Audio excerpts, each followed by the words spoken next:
ನೀವು ದೇವಸ್ಥಾನಕ್ಕೆ ಹೋದಾಗ ಪ್ರದಕ್ಷಿಣೆ ಹಾಕ್ತೀರ ತಾನೇ? ಆದ್ರೆ ಯಾವತ್ತಾದ್ರೂ ಯೋಚನೆ ಮಾಡಿದ್ದೀರಾ? ನಾವು ಏನಕ್ಕೆ ಪ್ರದಕ್ಷಿಣೆ ಹಾಕ್ತೀವಿ ಅಂತ? ಇದು ಬರೀ ಸಂಪ್ರದಾಯ ಮಾತ್ರನಾ? ಇದ್ರ ಹಿಂದೆ ಅಥವಾ ಏನಾದರೂ ಸೈನ್ಸ್ ಇದೆಯಾ ಅಂತ ನೋಡೋಣ. ಯಾರು ಕೂಡ ವಿಡಿಯೋನ ಸ್ಕಿಪ್ ಮಾಡಬೇಡಿ. ಕೊನೆ ತನಕ ನೋಡಿ. ವಿಡಿಯೋ ಇಷ್ಟ ಆದರೆ ಮಾತ್ರ ಲೈಕ್ ಮಾಡಿ, ಶೇರ್ ಮಾಡಿ ಮತ್ತೆ ಸಬ್ಸ್ಕ್ರೈಬ್ ಮಾಡಿ. ಬನ್ನಿ ವಿಡಿಯೋಗೆ ಹೋಗೋಣ. ನಾವೆಲ್ಲರೂ ಕೂಡ ದೇವಸ್ಥಾನಕ್ಕೆ ಹೋದಾಗ ಪ್ರದಕ್ಷಿಣೆನ ಮಾಡೇ ಮಾಡ್ತೀವಿ. ಆದರೆ ಸುಮಾರು ಜನಕ್ಕೆ ನಾವು ಏನು ಪ್ರದಕ್ಷಿಣೆ ಮಾಡ್ತೀವಿ ಅಂತ ಅರ್ಥನೇ ಗೊತ್ತಿಲ್ಲ. ಮೊದಲನೇದಾಗಿ ಪ್ರದಕ್ಷಿಣೆ ಪದದ ಅರ್ಥ ತಿಳ್ಕೊಳ್ಳೋಣ. ಪ್ರದಕ್ಷಿಣೆ ಅಂದರೆ ಅಂದರೆ ವಿಶೇಷವಾಗಿ ಅಂತ, ದಕ್ಷಿಣೆ ಅಂದರೆ ಬಲಭಾಗ ಅಂತ. ಅಂದರೆ ದೇವರು ಸದಾ ನಮ್ಮ ಬಲಭಾಗದಲ್ಲಿ ಇಟ್ಕೊಂಡು ನಾವು ಸುತ್ತೋದು ಅಂತ. ಇದನ್ನ ಪ್ರದಕ್ಷಿಣೆ ಅಂತ ಕರೀತಾರೆ. ಇದು ಹಿಂದೂ ಸಂಪ್ರದಾಯದ ಪ್ರಕಾರ ಒಂದು ಪ್ರಮುಖ ಆಚರಣೆ. ದೇವಾಲಯದಲ್ಲಿ ಮಾತ್ರ ಅಲ್ಲ, ಪವಿತ್ರ ಮರಗಳು, ಗುರು ಸುತ್ತೋದು ಕೂಡ ಒಂದು ಪದ್ಧತಿ ಇದೆ. ಇನ್ನು ಆಧ್ಯಾತ್ಮಿಕ ಅರ್ಥನ ನೋಡೋದಾದ್ರೆ ಪ್ರದಕ್ಷಿಣೆ ಮಾಡುವಾಗ ಅಂದ್ರೆ ನಾವು ನಮ್ಮ ಜೀವನದ ಕೇಂದ್ರನ ದೇವರಲ್ಲಿ ಇಡ್ತಿದ್ದೀವಿ ಅನ್ನುವಂಥ ಒಂದು ಸಂಕೇತ. ನಾವು ದೇವರು ಸುತ್ತುವಾಗ ನಮ್ಮ ಅಹಂಕಾರ ನಿಧಾನವಾಗಿ ಕಡಿಮೆ ಆಗ್ತಾ ಹೋಗುತ್ತೆ. ಮತ್ತೆ ನಮ್ಮ ಜೀವನದ ಕೇಂದ್ರ ದೇವರು ಅನ್ನುವಂಥ ಭಾವನೆ ಬಲವಾಗ್ತಾ ಹೋಗುತ್ತೆ. ಇದು ಸಂಪೂರ್ಣ ಶರಣಾಗತಿಯ ಸಂಕೇತ. ಮತ್ತೆ ಇದರ ಅರ್ಥ ನನ್ನ ಜೀವನ ಎಲ್ಲಾನು ಕೂಡ ನಿನ್ನ ಸುತ್ತಾನೆ ಇದೆ, ಸುತ್ತುತ್ತಾ ಇದೆ ಅಂತ ಒಂದು ಭಕ್ತಿನ ನಮ್ಮ ಮನಸ್ಸಲ್ಲಿ ತಂದು ಕೊಡುತ್ತೆ. ಇನ್ನು ಧಾರ್ಮಿಕ ಮೂಲ ಮತ್ತು ಇತಿಹಾಸದಲ್ಲಿ ಇದನ್ನು ನೋಡೋದಾದರೆ ಪ್ರದಕ್ಷಿಣೆಯ ಉಲ್ಲೇಖಗಳು ಪುರಾಣಗಳಲ್ಲಿ ಮತ್ತು ಆಗಮ ಶಾಸ್ತ್ರಗಳಲ್ಲಿ ನಾವು ನೋಡ್ಬೋದು.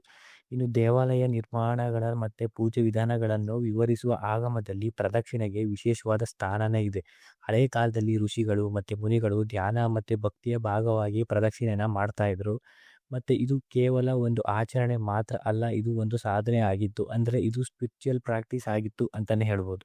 ಇನ್ನು ವೈಜ್ಞಾನಿಕ ಕಾರಣದಲ್ಲಿ ಇದನ್ನ ನೋಡೋದಾದ್ರೆ ಇದು ತುಂಬಾ ಕುತೂಹಲಕಾರಿ ವಿಷಯ ಅಂತಾನೆ ಹೇಳ್ಬೋದು. ಪ್ರದಕ್ಷಿಣೆಯ ಹಿಂದೆ ಒಂದು ವಿಜ್ಞಾನ ಕೂಡ ಇದೆ. ದೇವಾಲಯದ ಗರ್ಭಗುಡಿ ವಿಶೇಷವಾಗಿ ನಿರ್ಮಿಸಲಾಗಿರುತ್ತೆ. ನಾರ್ಮಲ್ ಆಗಿ ಅಲ್ಲಿ ಮಂತ್ರೋಚ್ಚಾರ ಮತ್ತೆ ಶಕ್ತಿಯ ಸಂಗ್ರಹದಿಂದ ಒಂದು ಪಾಸಿಟಿವ್ ಎನರ್ಜಿ ಫೀಲ್ಡ್ ನಿರ್ಮಾಣ ಆಗಿರುತ್ತೆ ಅದರ ಸುತ್ತಮುತ್ತ ಅಂತ ಒಂದು ನಂಬಿಕೆ ಇದೆ. ಮತ್ತೆ ನಾವು ಪ್ರದಕ್ಷಿಣೆ ಮಾಡುವಾಗ ಈ ಎನರ್ಜಿ ಫೀಲ್ಡ್ ಏನಿರುತ್ತೆ ಇದ್ರ ಒಳಗಡೆನೆ ನಾವು ಸುತ್ತುತ್ತಾ ಇರ್ತೀವಿ. ಇದು ನಮ್ಮ ದೇಹದ ಮತ್ತೆ ಮನಸ್ಸಿಗೆ ಒಂದು ಒಳ್ಳೆ ಪರಿಣಾಮ ಬೀರುತ್ತೆ ಅಂತಾನೆ ಹೇಳ್ಬೋದು. ಇನ್ನು ಭೂಮಿಯ ಚಲನೆಯ ಜೊತೆ ಇದು ಸಂಬಂಧ ಇದೆ ಅಂತ ಇನ್ನೂ ಕೆಲವರು ಹೇಳ್ತಾರೆ. ನಾವು ನಾರ್ಮಲ್ ಆಗಿ ಪ್ರದಕ್ಷಿಣೆ ಮಾಡ್ಬೇಕಾದ್ರೆ ಅದು ಕ್ಲಾಕ್ ವೈಸ್ ಅಂದರೆ ದಕ್ಷಿಣಾವರ್ತದಲ್ಲಿ ನಾವು ಪ್ರದಕ್ಷಿಣೆ ಹಾಕ್ತಾ ಇರ್ತೀವಿ. ಭೂಮಿ ಸ್ವಾಭಾವಿಕ ಚಲನೆ ಮತ್ತೆ ಸೂರ್ಯನ ಚಲನೆಯೊಂದಿಗೆ ಇದು ಹೊಂದಿಕೆ ಆಗುತ್ತೆ ಅಂತ ಕೂಡ ಕೆಲವರು ಹೇಳ್ತಾರೆ. ಇದು ಪ್ರಕೃತಿಯ ಚಕ್ರದ ಜೊತೆ ಇರುವಂತ ನಮ್ಮನ್ನ ಅಲೈನ್ ಮಾಡುತ್ತೆ. ಮತ್ತೆ ಇದೇ ಕಾರಣದಿಂದ ಈ ದಿಕ್ಕಲ್ಲಿ ಸುತ್ತೋದ್ರಿಂದ ಶುಭ ಅಂತಾನೂ ಕೂಡ ಪರಿಗಣಿಸಲಾಗುತ್ತೆ.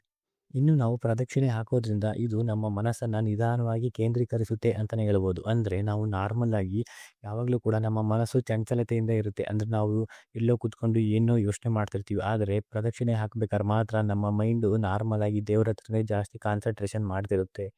ಸೊ ಇದು ನಮ್ಮ ಮನಸ್ಸನ್ನ ಒಂದೇ ಕಡೆ ಕೇಂದ್ರೀಕರಿಸೋಕೆ ತುಂಬಾ ಸಹಾಯ ಮಾಡುತ್ತೆ. ಮತ್ತೆ ನಮ್ಮ ಸ್ಟ್ರೆಸ್ನು ಕೂಡ ಕಡಿಮೆ ಮಾಡುತ್ತೆ. ಹಾಗೆ ಧ್ಯಾನದ ಸ್ಥಿತಿಗೆ ಹೋಗಲು ಇದು ಸಹಾಯ ಮಾಡುತ್ತೆ ಅಂತಾನೆ ಹೇಳ್ಬೋದು.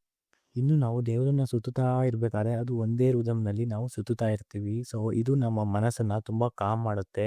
ಒಂದೇ ರೀತಿಯಲ್ಲಿ ನಾವು ಸುತ್ತುತ್ತಾ ಇರೋದ್ರಿಂದ ಇದು ವಾಕಿಂಗ್ ಮೆಡಿಟೇಷನ್ ಅಂತಾನೆ ಹೇಳ್ಬೋದು. ನಮ್ಮ ಗಮನ ಒಂದೇ ಕಡೆ ಇರುತ್ತೆ, ಅದು ದೇವರಲ್ಲಿ ಮಾತ್ರ. ಇದರಿಂದ ನಮ್ಮ ಮನಸ್ಸು ತುಂಬಾನೇ ಸ್ಥಿರವಾಗಿರುತ್ತೆ.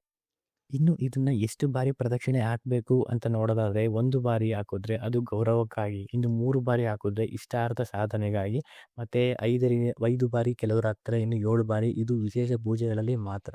ಇನ್ನು ಕೆಲವರು 11, 21 ಬಾರಿ ಕೂಡ ಮಾಡ್ತಾರೆ. ಆದರೆ ಮುಖ್ಯವಾದದ್ದು ಸಂಖ್ಯೆ ಅಲ್ಲ, ಭಕ್ತಿ ಮತ್ತೆ ಮನಸ್ಸಿನ ಶುದ್ಧತೆ ಮಾತ್ರ. ಇದರಲ್ಲೂ ಕೂಡ ಕೆಲವು ವಿಶೇಷ ರೀತಿಯ ಪ್ರದಕ್ಷಿಣೆಗಳಿವೆ. ಅಂಗ ಪ್ರದಕ್ಷಿಣೆ, ಸಾಷ್ಟಾಂಗ ನಮಸ್ಕಾರ, ಇದೇ ಥರ ತುಂಬ ಭಕ್ತಿಯಿಂದ ಮಾಡುವಂಥ ಆಚರಣೆಗಳಿವು. ನಾವು ಕೆಲವೊಮ್ಮೆ ಪೀಪಲ್ ಮರ ಮತ್ತು ತುಳಸಿ ಗಿಡಗಳ ಸುತ್ತ ಪ್ರದಕ್ಷಿಣೆನ ಹಾಕ್ತಾ ಇರ್ತೀವಿ. ಇವು ಪವಿತ್ರವಾಗಿದೆ ಅಂತ ಮಾತ್ರ ಅಲ್ಲ, ಈ ಮರಗಳ ಗಾಳಿ ಏನಿರುತ್ತೆ ಅದು ತುಂಬ ಶುದ್ಧವಾಗಿರುತ್ತೆ, ಒಂದು ಒಳ್ಳೆ ಗುಣಮಟ್ಟದಲ್ಲಿರುತ್ತೆ. ಮತ್ತು ನಾವು ಇದರ ಪ್ರದಕ್ಷಿಣೆ ಹಾಕೋದ್ರಿಂದ ನಮ್ಮ ಆರೋಗ್ಯಕ್ಕೂ ಕೂಡ ತುಂಬ ಒಳ್ಳೆಯದಾಗುತ್ತೆ. ಇನ್ನು ಹಳೆ ದೇವಸ್ಥಾನಗಳು ವೈಜ್ಞಾನಿಕವಾಗಿ ನಿರ್ಮಾಣವಾಗಿರ್ತವೆ. ಗರ್ಭಗುಡಿ ಮಧ್ಯದಲ್ಲಿ ಇರುತ್ತೆ ಮತ್ತು ಅದರ ಸುತ್ತ ಪ್ರದಕ್ಷಿಣೆ ಹಾಕುವಂಥ ಮಾರ್ಗ ಇರುತ್ತೆ. ಇದು ಎನರ್ಜಿ ಫ್ಲೋನ ಬ್ಯಾಲೆನ್ಸ್ ಮಾಡೋಕ್ಕೆ ತುಂಬಾನೇ ಹೆಲ್ಪ್ ಮಾಡುತ್ತೆ. ಮತ್ತು ನಾವು ಈ ಮಾರ್ಗದಲ್ಲಿ ನಡೆಯೋದ್ರಿಂದ ಆ ಶಕ್ತಿನ ನಾವು ಫೀಲ್ ಮಾಡ್ಬೋದು. ಇದು ಬರೀ ಆಚರಣೆ ಮಾತ್ರ ಅಲ್ಲ, ನಮ್ಮ ಮನಸ್ಸು ಮತ್ತು ದೇಹನ ದೇವರ ಜೊತೆ ಕನೆಕ್ಟ್ ಮಾಡುವಂಥ ಒಂದು ವಿಧಾನ ಅಂತಲೇ ಹೇಳ್ಬೋದು. ಇನ್ನು ಇವತ್ತಿನ ಮಾಡರ್ನ್ ಲೈಫ್‌ನಲ್ಲಿ ನಾವು ಇದನ್ನ ಆಚರಣೆ ಮಾಡ್ತಾ ಇದೀವಿ, ಪ್ರದಕ್ಷಿಣೆ ಮಾಡ್ತಿದೀವಿ. ಆದ್ರೆ ಇದರ ಅರ್ಥನ ನಾವು ತಿಳ್ಕೊಂಡಿಲ್ಲ. ಪ್ರದಕ್ಷಿಣೆ ಅಂದ್ರೆ ಇದು ಬರೀ ಸುತ್ತೋದು ಮಾತ್ರ ಅಲ್ಲ, ಇದು ಒಂದು ಮೈಂಡ್‌ಫುಲ್ ಪ್ರಾಕ್ಟೀಸ್. ಇನ್ನು ಮುಂದಿನ ಸರಿ ನೀವೇನಾದ್ರೂ ದೇವಸ್ಥಾನಕ್ಕೆ ಹೋದ್ರೆ ಪ್ರದಕ್ಷಿಣೆ ಮಾಡುವಾಗ ನೆನಪು ಮಾಡ್ಕೊಳ್ಳಿ, ಇದು ಬರೀ ಟ್ರೆಡಿಷನ್ ಮಾತ್ರ ಅಲ್ಲ, ಇದರ ಅರ್ಥನ ತಿಳ್ಕೊಂಡಿರಿ. ಇನ್ನು ಈ ಇನ್ಫಾರ್ಮೇಷನ್ ನಿಮಗೆ ಇಷ್ಟ ಆಗಿದ್ರೆ ಈ ವಿಡಿಯೋಗೆ ಲೈಕ್ ಮಾಡಿ ಮತ್ತು ಶೇರ್ ಮಾಡಿ ಮತ್ತು ಇನ್ನಷ್ಟು ಈ ಥರ ಇನ್ಫಾರ್ಮೇಷನ್ಗಾಗಿ ನಮ್ಮ ಚಾನಲ್ನ ಸಬ್ಸ್ಕ್ರೈಬ್ ಮಾಡಿ. ಎಲ್ರಿಗೂ ಕೂಡ ಧನ್ಯವಾದಗಳು.